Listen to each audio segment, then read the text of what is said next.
মুম্বাই গিয়ে 6 মাস কাজ করে একটা মোবাইল কিনেছিল সে, কারণ তার একটা স্বপ্ন ছিল। আজ সেই স্বপ্নই বদলে দিয়েছে তার পুরো জীবন। মুর্শিদাবাদ জেলার কুলিগিয়া নামে একটা ছোট গ্রাম। এই গ্রামের মাটির রাস্তা আর সাধারণ মানুষের মধ্যেই বড় হয়েছিল এক ছেলে, খুব গরিব পরিবারের সন্তান। তার বাবা মাটির ঠাকুর বানাতেন। সারা দিন কাদামাটি দিয়ে দেবদেবীর মূর্তি গড়ে সংসার চালানোর চেষ্টা করতেন, কিন্তু সেই আয় খুবই কম ছিল। যখন তার বয়স মাত্র 7 বছর, তখন থেকেই সে বাবার পাশে দাঁড়াতে শুরু করে। ছোট ছোট হাতে কাদামাটি মাখত, মূর্তি শুকাতে দিত, কখনো রং মেশাতো। একদিকে বাবাকে সাহায্য করত, আর অন্যদিকে স্কুলের পড়াশোনাও চালিয়ে যেত। এইভাবেই কষ্টের মধ্যেই তার শৈশব কেটে যাচ্ছিল।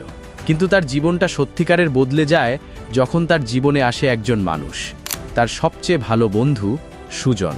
সেও ছিল খুব সাধারণ পরিবারের ছেলে, কিন্তু ছোটবেলা থেকেই সুজনের একটা বড় স্বপ্ন ছিল। একদিন সে বড় ইউটিউবার হবে। কিন্তু হঠাৎ একটা দুর্ঘটনা সেই স্বপ্নটাকে থামিয়ে দেয়। সুজন খুব ভেঙে পড়ে, কিন্তু সে একটা সিদ্ধান্ত নেয়। সে যদি নিজে ইউটিউবার হতে না পারে, তাহলে তার সবচেয়ে ভালো বন্ধুকে সফল ইউটিউবার বানাবে। সালটা ছিল 2020 সালের 26 মে। সেদিন শুরু হয় নতুন একটা পথ চলা। একটা ইউটিউব চ্যানেল তৈরি করা হয়। তারপর শুরু হয় মাটির ঠাকুর বানানোর ভিডিও আপলোড করা। কিন্তু প্রথম দিকে কোনো ভিডিওতেই ভিউ আসতো না। কখনো মনে হতো সব ছেড়ে দিই, কিন্তু তখন পাশে থাকতো সেই বন্ধু সুজন। সে সবসময় বলতো, হাল ছাড়িস না, একদিন পরিশ্রমের ফল অবশ্যই পাবি। আবার নতুন করে শুরু হলো ভিডিও বানানো, আপলোড করা, আবার চেষ্টা করা। কিন্তু তখনও একটা বড় সমস্যা ছিল। ভিডিও করা হতো একটা সাধারণ মোবাইল দিয়ে।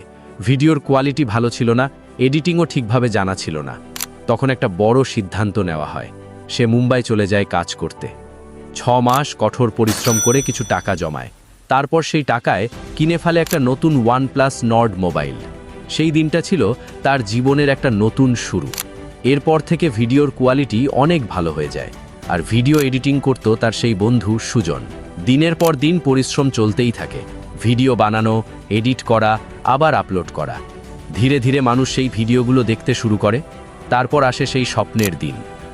2025 সালের 6 অক্টোবর চ্যানেল মিনিমাম মনিটাইজ হয়ে যায়।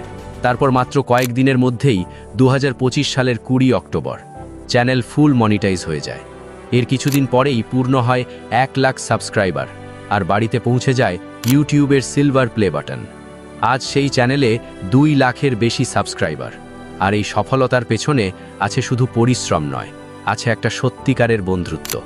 কারণ জীবনে যদি একটা সত্যিকারের বন্ধু পাশে থাকে, তাহলে কঠিন পথও সহজ হয়ে যায়। ভিডিওটা যদি ভালো লাগে, তাহলে একটা লাইক করো, আর সুজান টেল স্টোরিজ পেজটা ফলো করো।